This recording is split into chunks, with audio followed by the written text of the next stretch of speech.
Hello. Hi. Can you please introduce yourself to our viewers? Yeah, sure. My name's Harry, and I'm a designer at Playtonic Games. So, The Impossible Lair is the name of a new game. Can you tell us a bit more of The Impossible Lair, because it seems to be significant for the game? Yeah, so The Impossible Lair is this lair that Capital B, who is the villain of the game, he has constructed for himself, and he's taken over the Bee Kingdom. The story of the game is that he's taken over the Bee Kingdom, and now he's kind of sitting atop this impossible lair, this incredibly dangerous environment that he's crafted to stop anyone from taking him on. And the impossible lair is actually a level within the game. And Capital B is so confident in how impossible this lair is that he's just left the front door wide open. And so from the very beginning of the game, Yooka Laylee can just go straight in and get through it and take him down, if they're good enough. But there's a catch. It's called the Impossible Lair for a reason, and it is by far and away the most difficult level in the game. It's about 4 times longer than any other level. It's got pretty much every hazard, spike, death trap that you can imagine from all the other levels condensed into one place, and there are no checkpoints. So it's a very, very difficult level to get through, but the problem is that that's actually all you've got to do to finish the game. You don't have to play any of the other levels. You only have to get through the Impossible Lair. But with it being so hard, how are you going to do it? Well, thankfully for Yooka Laylee, there is a way. At the end of every single level, there is a bee that's been imprisoned, and these are members of Queen Phoebe's royal guard, her beetallion. And when you rescue them from the end of the level, you can take them into the Impossible Lair with you, and each bee will take 1 hit on behalf of Yooka Laylee.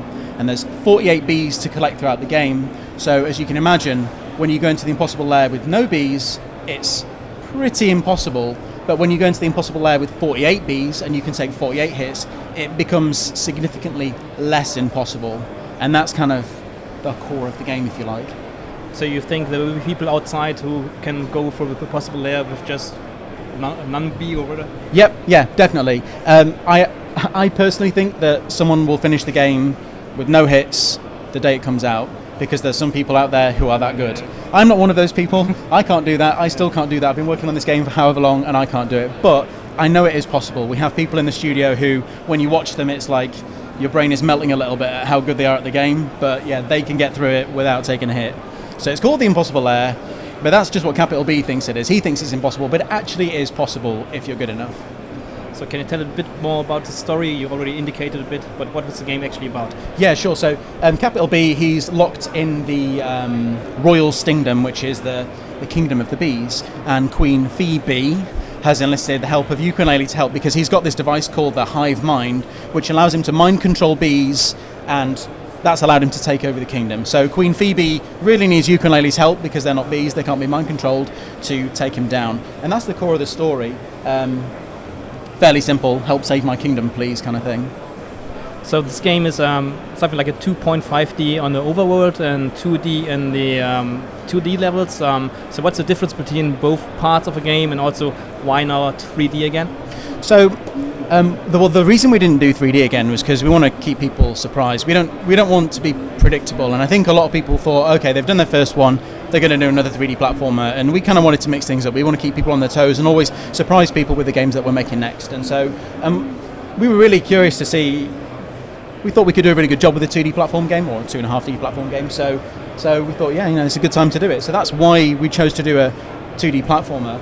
In terms of the 2 aspects of the game that you talked about, so yeah, the game is split into sort of 2 components. You've got the 2D levels, and you've got this overworld. And the 2D levels is, as you would expect, they're sort of 2D levels that you progress through with Yooka and Laylee. And like I said, at the end of every single one, you unlock a bee that you can take into the Impossible Lair.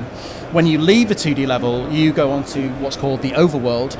And when you initially look at the Overworld, you might think, okay, I get it, that's like a nice looking map screen, but actually the Overworld is significantly more than that. It's much more of a mini adventure game in its own right, and it's a great place where all the Yooka Laylee charm can come. So you get to meet all the characters in the Overworld, and you get to explore the whole Overworld with all sorts of different locations to visit. There's all sorts of secrets to find in the Overworld, and there's tons of puzzles to solve in the Overworld.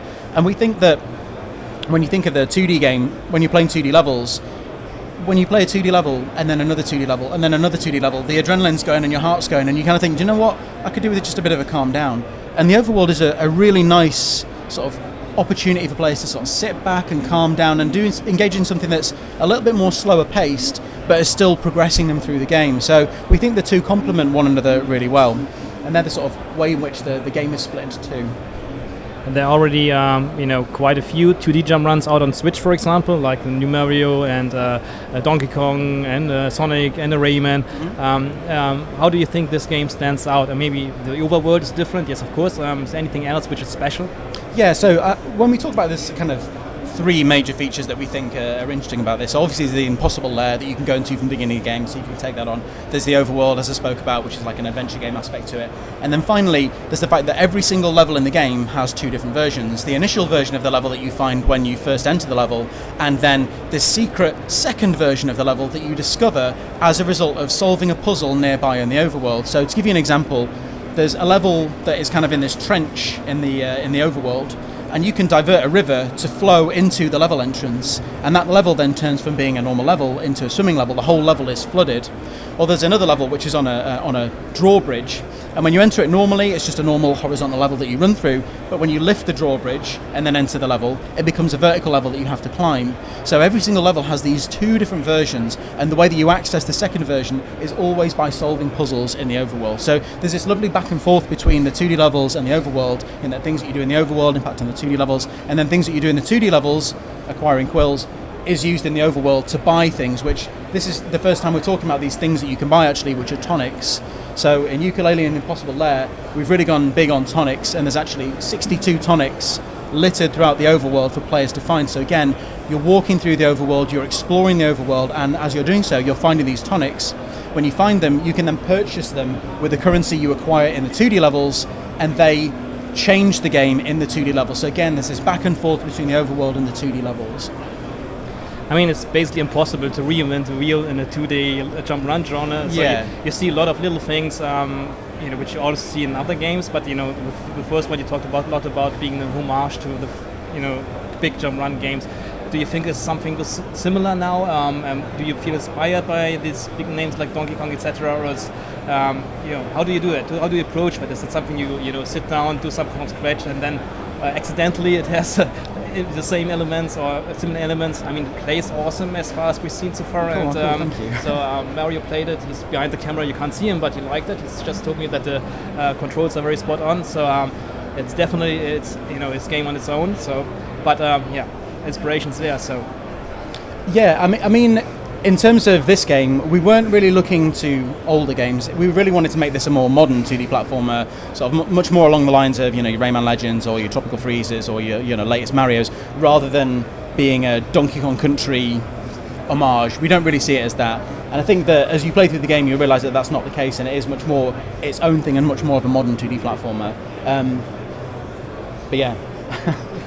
Yes, I think with the previous game we were more consciously making a Banjo-like, but whereas this, it's like, no, what's the identity of this game, and definitely taking inspiration from a sort of wider canvas of other games, as well as trying to work out how we can make it feel unique in its own ways and add aspects that make it feel like its own game rather than a clone of this game or that game or that game. Is there anything you're particularly proud of? I'm personally I'm proud of the gameplay mechanics, because that's one of the things that I was heavily involved in. I think one of the key things with the gameplay mechanics, we wanted them to be responsive and we wanted them to be fluid, and the game runs at 60 frames a second on every single platform, and so that really helps the game feel both responsive and fluid. But then in terms of the way the game flows, I think once you get proficient at the controls, you can really nicely fluidly move through the levels and really feel like you are mastering the mechanics as you sort of glide through levels. And I think we've achieved that pretty well. So I would say that I'm proud of that. But I'm proud of the whole game. I think like everyone who's worked in it has done a stellar job. I mean, the artwork's great. The levels are really fun. I mean, like I think everyone's done a standout job on it. And I think in pretty much every respect we've improved on what we did in the previous game. And as far as we're concerned at Playtonic, that's all we want to do. Every game we want to be better than the last one. So, and I think we've done that with this. To me, it sounds a bit like a master plan for Yooka Laylee. You start with 3D, then go to 2D, have maybe a different target group, build up a new IP, something big. So do you have a master plan for the game, for the series? We may do, we may not. I couldn't possibly talk about the master plan. Yeah, of course. but there's a future. Of course, yeah. We hope so. Okay. So what was the biggest challenge actually? The biggest challenge, I'd say that one of the things that was actually a lot more difficult than we anticipated was the state changes, because you've got to make them feel like the original game, but not play like the original level. Sorry, they feel like the original level, but not play like it. So you've got to have touch points within the level that are recognizable from the original version. But you never want to feel like the thing was constantly going through our minds is we want you to recognize the original state, but never feel like you're playing the original state. And that was a lot harder than we thought it was going to be. We had to put a lot of work into really pushing them and really making each of the state changes stand out and feel like its own level, but also have enough ties to the original. I think that was really challenging. Do you have already a release date set and a price?